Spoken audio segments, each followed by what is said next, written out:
UP 80 news, खबर से असर तक। डेली न्यूज अपडेट पाने के लिए हमारे चैनल को सब्सक्राइब करें और बेल आइकन को दबाना बिल्कुल भी ना भूलें।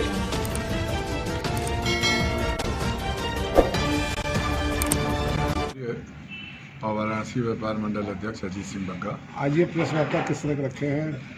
आज की प्रेस वार्ता खुदरा व्यापार के ऊपर जो चोट पड़ रही है और कुटीर व्यापारी, कुटीर उद्यमी और मिडिल क्लास जिस तरह से परेशान है, और आंकड़ों के अनुसार पहले 19-20 में 20 लोग आत्महत्या कर रहे थे, आज 40 से ऊपर का आंकड़ा चला गया है।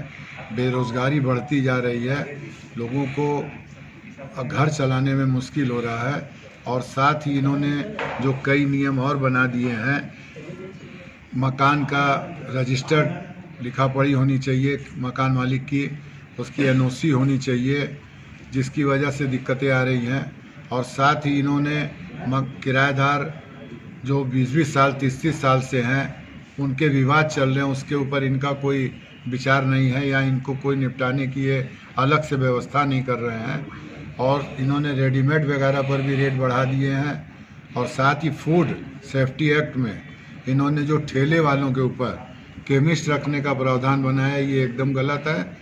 और फूड सेफ्टी एक्ट में जो पुराने नियम बने हैं, उसमें अभी कई जगह संशोधन की गुंजाइश है। इन्होंने फीस भी ज़्यादा रखी हुई है, उसके बनाने की प्रक्रिया भी ठीक नहीं है। क्या मांग करते हैं आप? हम लोग ये मांग करते हैं कि जो भी हमारी मांगे हैं उसको पूरा किया जाए। और साथ में काशी डोर जो बन रहा है, ये बहुत ही अच्छा है, विकास हो रहा है, ये अच्छी बात है। पर ये जो विदेशी कंपनियों को उसका रख रखाव दे रहे हैं, इसका हम लोग विरोध करते हैं। यह संचालन यहाँ स्थानीय लोगों को मिलना चाहिए, काशी के विद्वानों से खाली नहीं है। और यहाँ की जो दुकानों का अलॉटमेंट है, वो भी स्थानीय लोगों का होना चाहिए, न कि गुजरात, बंगाल, पंजाब जिस जगह क्या है लोगों को हो जाए। विदेशी अमित गुप्ता, राष्ट्रीय अध्यक्ष, राष्ट्रीय जन उद्योग व्यापार संगठन। आज ये प्रेस वार्ता किस संदर्भ में रखा गया है? देश का जो रिटेल सेक्टर है, आज बुरी तरह से पूरे देश में रिटेल सेक्टर प्रभावित होता चला जा रहा है।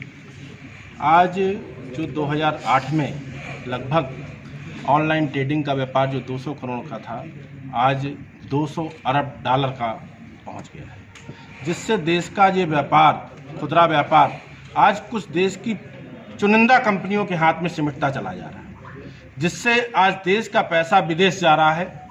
इसके लिए अभी एक उदाहरण है कि अमेजन कंपनी ने लीगल फीस के तौर पर 8546 करोड़ रुपया खर्च किया, जबकि भारत सरकार का कानून मंत्रालय का बजट ही 2500 कुछ करोड़ रुपया है। तो आज ये देश का खुदरा व्यापारी जानना चाहता है कि लीगल सेल की जो फीस के तौर पर अमेजन की जो 6 कंपनियां हैं, उसके माध्यम से जो दिया है, उसका क्या गठजोड़ है।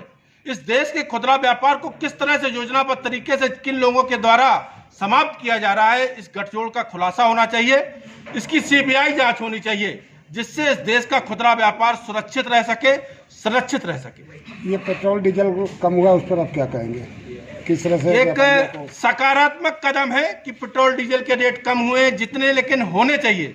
2021 में जितने रेट एक्साइज ड्यूटी में बढ़े हैं या वैट के रूप में बढ़ाए गए हैं, कम से कम अभी 15 रुपये एक्साइज ड्यूटी में और 15 रुपये ही वैट के प्रदेश सरकार को और कम करनी चाहिए, जिससे आम जनमानस को जो महंगाई की मार पूरे देश का और प्रदेश का व्यापारी और आम जनमानस इस समय झेल रहा है, उस पर कहीं ना कहीं उसको राहत मिल सके। क्या इससे महंगाई पर कुछ असर पड़ेगा? निश्चित रूप से अगर पेट्रोल डीजल के रेट अगर कम होंगे तो आने जाने के जो ट्रांसपोर्ट का सामान है, उस पर कहीं ना कहीं अंकुश लगेगा। जब ट्रांसपोर्ट के रेट कम होंगे तो लागत कम आएगी, उसमें हर एक चीज में कहीं ना कहीं इसका असर देखने को मिलेगा। सर, कितना असर पड़ा है व्यापारियों पर? मैं कहता हूँ, इसमें ऑनलाइन ट्रेडिंग का व्यापार 200 अरब डॉलर का पहुंच गया है, जिससे आज देश का खुदरा व्यापार जो गली मोहल्ले की दुकानें हैं, ये मैं नहीं कहा, नीति आयोग ने कहा था आज से 8 साल पहले कि आने वाले समय में देश की गली मोहल्ले की दुकानें खत्म होंगी। हमारा भी संकल्प है इस देश के खुदरा व्यापार को बचाने के लिए, इस देश की लाइफलाइन को बचाने के लिए। आज देश का चाहे भारत की सरकार हो चाहे प्रदेश की सरकार हो, वो रोजगार देने के मामले में 25 लाख रोजगार भारत सरकार देती है, 75 लाख रोजगार जितनी भी स्टेट की गवर्नमेंटें हैं उनको देने का काम करती है, लेकिन सर्वाधिक रोजगार देने का काम पूरे देश के अंदर असंगठित क्षेत्र का 43 करोड़ को एक केमिस्ट रखना होगा, जो कि निहायत गलत नियम है। ड्रग लाइसेंस में भी इन्होंने कई तरह के नियमों को गलत बनाया है, और साथ ही जो फूड लाइसेंस बनते हैं उसके अंदर इन्होंने इतनी ज़्यादा भ्रांतियां रखी हुई हैं कि जिससे केवल दोहन हो रहा है और उसका लाभ व्यापारियों को कुछ भी नहीं मिल पा रहा।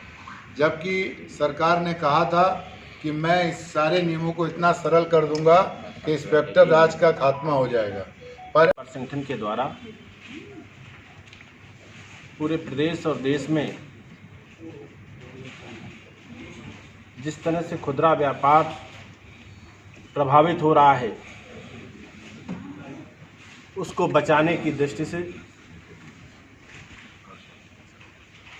19 दिसंबर को लखनऊ में खुदरा व्यापारी महासम्मेलन का आयोजन किया जा रहा है, जिस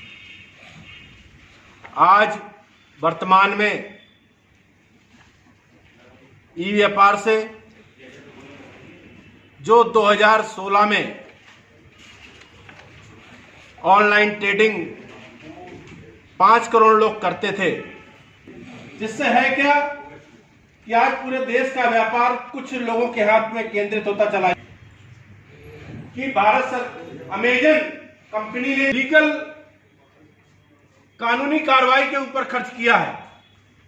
मैं बताना चाहता हूं कि भारत सरकार का जो बजट है वो 2645 करोड़ रुपए का बजट कानून मंत्रालय का है, जिसमें से 1100 करोड़ रुपया एक्सपेंडिचर में खर्च होता है। और इतना बड़ा बजट देश की जो सबसे बड़ी कंपनियां हैं, चाहे रिलायंस कंपनी हो, जो भी कंपनियां हैं, उनका भी बजट आज लीगल सेल पे इतना नहीं खर्च होता। करोड़ों से भी अधिक की कमाई की है, जिसमें से 8,000 करोड़ 8546 करोड़ रुपए लीगल में खर्च करने का काम अमेजन कंपनी ने किया है। राष्ट्रीय जन उद्योग व्यापार संगठन और पूरे देश का व्यापारी ये जानना चाहता है कि किस लीगल सेल में, किस कानून के लिए अमेजन ने इतना पैसा खर्च किया है।